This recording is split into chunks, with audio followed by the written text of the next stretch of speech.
Hi everyone. I have been asked to answer the question, how can we as parents make our children more aware of and vigilant against sex trafficking? And there's kind of a two-part answer to that question, but I'm going to begin by answering the part that we're probably all thinking, how can I keep my kids safe? And the short answer to that is we've got to be aware.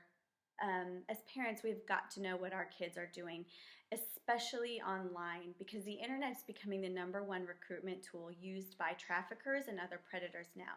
And so it's so important that we know what our kids are doing online. We have to know what apps they have that they're active on and that they have accounts on.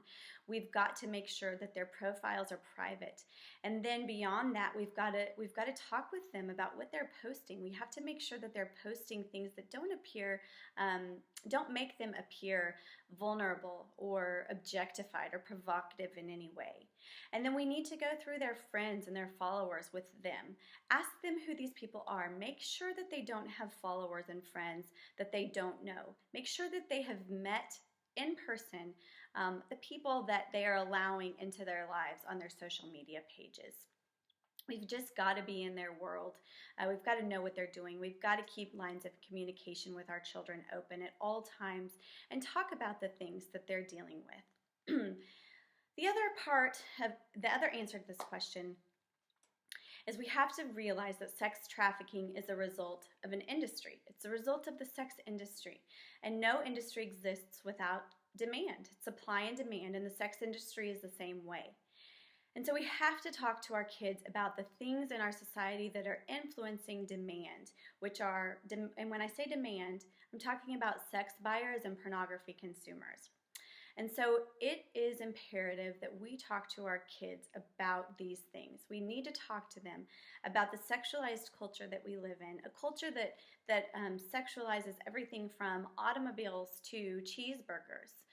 We have to talk to them about pornography, because with the accessibility of pornography, in everybody's back pockets now, it's become normalized. And what's happening is it's normalizing exploitation.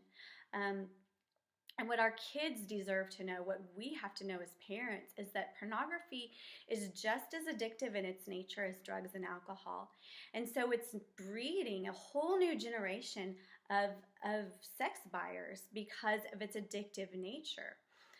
And the participants in pornography are oftentimes victims of exploitation and trafficking. And so we've got to discuss these things with our kids. Your kids are probably like the kids we speak to every day, that they are just waiting for someone to bring these things up, to bring up these issues, to talk about these issues, and they're ready to talk about them. They want to know, they want to talk about it because they're inundated with it day in and day out. Their social media feeds are inundated with pornographic images. Their friend requests, they are getting friend requests, which are actually people selling sex. Our kids are inundated with things day in and day out that we can't even really get our minds around. In fact, many of the kids we talk to report that they have been messaged online by somebody that they don't know. And many of them says this happens on a regular basis. And so we have got to, as parents, be a place they can go to talk about some of these things. We have to encourage our kids to speak up if something doesn't feel right, to speak out. Our culture tells us to mind our own business, and, I'm not my brother's keeper. But let's tell our kids, be your brother's keeper. Watch out for one another. Speak up when something doesn't feel right. We've got to become countercultural. We live in a culture that has normalized exploitation through pornography, through the normalization of pornography and the sex industry and the sexualized culture that we're bombarded with, and that our kids are bombarded with. We've got to challenge them to take a stand against these things.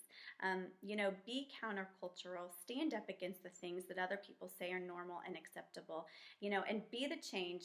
It's cliche, but be the change that you hope to see in the world. We challenge young people. We tell them they have purpose and value and future, and we challenge them to make a difference within their sphere. We all have a sphere of influence, every single one of us. And what are you going to do to make a difference within your sphere of influence?